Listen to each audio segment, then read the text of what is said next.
பாருங்கள் எப்படி உதிரி உதிரியாக இருக்குது. அவ்வளோ டேஸ்டியாக இருக்குது, சூப்பராக இருக்குது. ஒரு ஸ்பூன் எடுத்து இந்த ரைத்தாவோட தொட்டு சாப்பிட்டோன்னா அவ்வளோ நல்லாயிருக்கும்.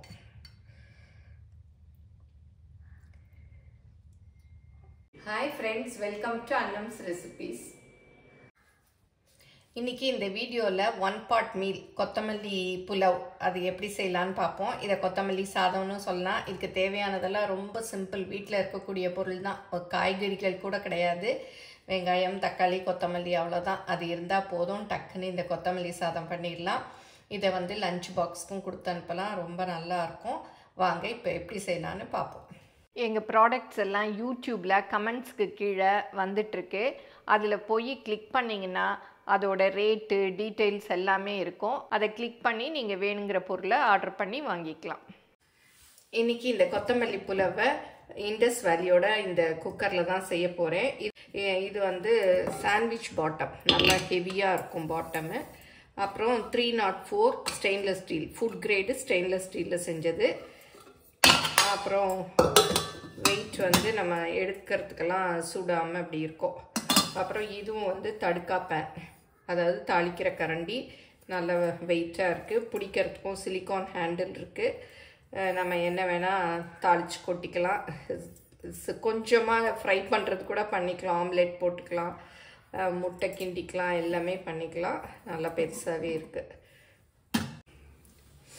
இந்த குக்கர் எல்லாம் வேணும்னா டிஸ்கிரிப்ஷனில் இண்டஸ் வேலியோட லிங்க் கொடுக்குறேன். அதில் போய் அன்னம்ஸ் ரெசிபீஸ் அப்படிங்கிற கூப்பன் கோடை யூஸ் பண்ணிங்கன்னா 12% டிஸ்கவுண்ட் கிடைக்கும்.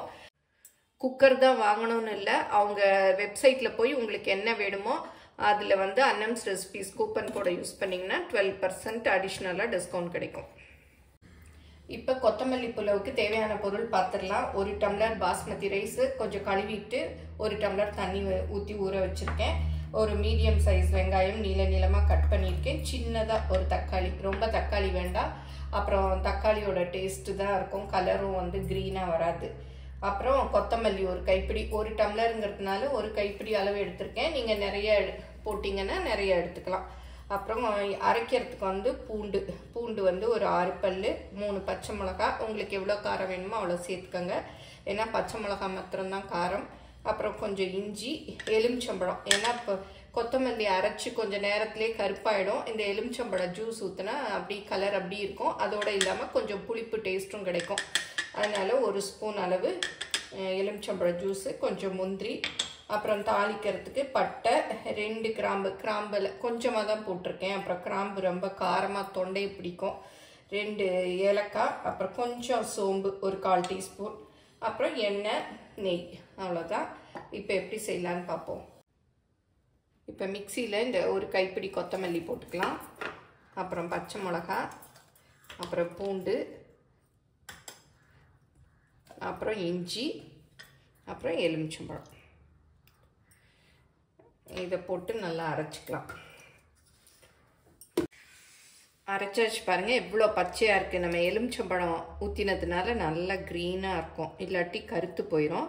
நான் இன்றைக்கி வந்து வெங்காயம், தக்காளி மாத்திரம்தான் போட்டு செய்கிறேன். நீங்கள் வந்து வெஜிடபிள்ஸ் வேணாலும் போட்டுக்கலாம். பட்டாணி, கேரட், பீன்ஸு, எந்த காய் கிடைக்குதோ அது போட்டும் இந்த கொத்தமல்லி புலாவ் பண்ணலாம். இப்போ குக்கர் வச்சுக்கலாம். ஒரு 2 ஸ்பூன் எண்ணெய் ஊற்றிக்கலாம். 2 ஸ்பூன் நெய் விட்டுக்கலாம். நெய் வேணும்னா நீங்கள் சேர்த்துக்கலாம், இல்லாட்டி வெறும் எண்ணெய் மாத்திரம் ஊற்றியும் செய்யலாம். இப்போ நெய்யெல்லாம் நல்லா உருக்கிருச்சு. இப்போ பட்டை, கிராம்பு, ஏலக்காய், சோம்பு எல்லாம் போட்டுக்கலாம். நல்லா பொரிஞ்சிருச்சு. வெங்காயத்தை போட்டுக்கலாம். வெங்காயம் பாருங்கள் இந்த மாதிரி வதங்கணும். இப்போ நல்லா வதங்கிருச்சு. நம்ம அரைச்ச பேஸ்ட்டை போட்டுக்கலாம்.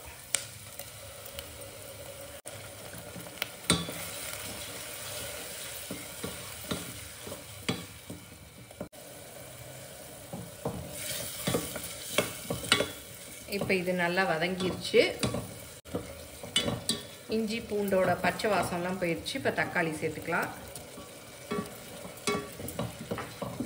இப்போ ஊற வச்ச பாஸ்மதி ரைஸையும் சேர்த்துக்கலாம். நல்லா மிக்ஸ் பண்ணி விட்டுறலாம். அரிசிலாம் உடையாமல் மெதுவாக மிக்ஸ் பண்ணி விடுங்க. தேவையான உப்பு போட்டுடலாம்.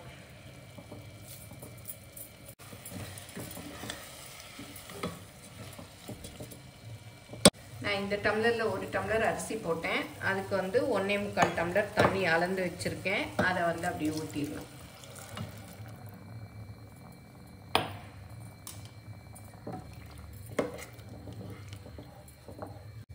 நல்லா கொதி வரணும். கொதி வந்ததும் குக்கரை மூடலாம். பாருங்கள், கொதி வருது. நான் வந்து இன்றைக்கி பாஸ்மதி ரைஸில் பண்ணியிருக்கேன். நீங்கள் வந்து பச்சரிசியில் பண்ணலாம், சீரக சம்பா அரிசி பண்ணலாம், எதில் வேணால் பண்ணலாம். எல்லாமே நல்லாயிருக்கும். தண்ணி அளவு மாத்திரம் அந்தந்த அரிசிக்கு தகுந்த மாதிரி பார்த்து ஊற்றிக்கங்க. இப்போ வந்து குக்கரை மூடிடலாம். ஒரு விசில் விட்டால் போதும். ஏன்னா அரிசி நல்லா ஊறி இருக்கு.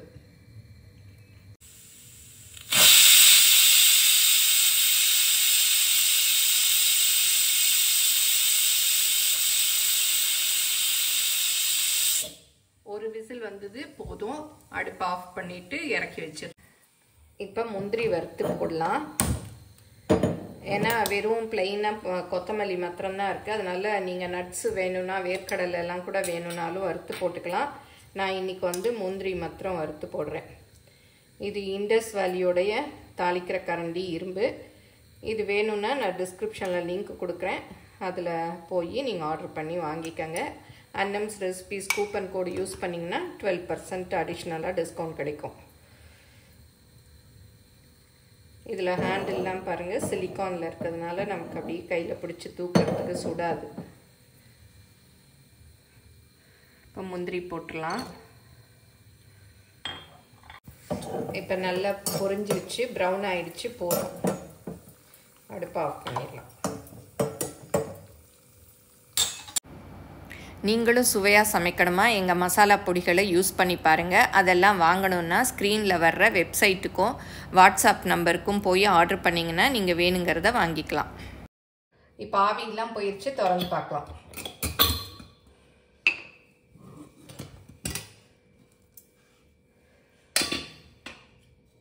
பாருங்கள், சூப்பராக எவ்வளோ நீல நீளமாக இருக்குது. நல்ல நீல நீளமாக இருக்குது. ஓரத்துலேருந்து அப்படி எடுத்து விடுங்க. அப்புறம் சூடாக இருக்கிறச்ச கரண்டி போட்டோன்னா குழஞ்சிரும். நல்லா அப்படியே நூடுல்ஸ் மாதிரி இருக்குது. பாருங்கள் எவ்வளோ நீளமாக இருக்குது. பாருங்க, அடியெல்லாம் பிடிக்கலை. நான் வீடியோக்காக அப்படியே கிளறேன். நீங்கள் கொஞ்சம் ஆறின பிறகு கிளறுங்க. அப்படியுமே உதிரியாக தான் இருக்குது. பாருங்கள்,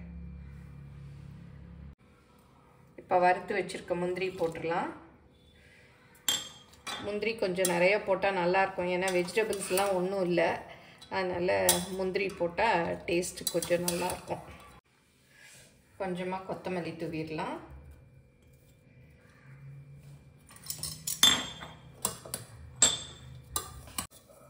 பாருங்கள், கொஞ்சம் கூட அடி பிடிக்கலை. பாருங்க, சூப்பராக கொத்தமல்லி சாதம் ரெடி ஆகிடுச்சு. பார்த்துப்பீங்க, ரொம்ப சிம்பிளாக செஞ்சிட்டோம். இதை வந்து லஞ்ச் பாக்ஸ்க்கு பேக் பண்ணி கொடுத்தா அவ்வளோ சூப்பராக இருக்கும். நம்ம எங்கேயாவது வெளியூர் போனால் கூட செஞ்சு கொண்டு போகலாம். தேங்காயெல்லாம் போடலை, தேங்காய் பாலும் ஊற்றலை, சும்மா தண்ணி தான் ஊற்றி செஞ்சுருக்கோம். ரொம்பவே டேஸ்டியாக இருக்கும். சாப்பிட்டு கூட பார்த்தேன், ரொம்ப நல்லாயிருக்கு. காரம் மாத்திரம் நான் 3 பச்சை மிளகாய் போட்டேன். நீங்கள் உங்களுக்கு வேணுங்கிறத பார்த்து நீங்கள் வந்து போட்டுக்கலாம்.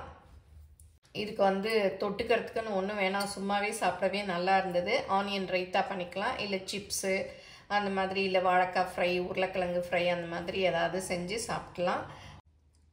எல்லோரும் செஞ்சு பாருங்கள். எப்படி வந்ததுன்னு உங்கள் கமெண்ட்ஸை சொல்லுங்கள். பிடிச்சிருந்தா லைக் பண்ணுங்கள், உங்கள் ஃப்ரெண்ட்ஸ்க்கும் ஷேர் பண்ணுங்கள்.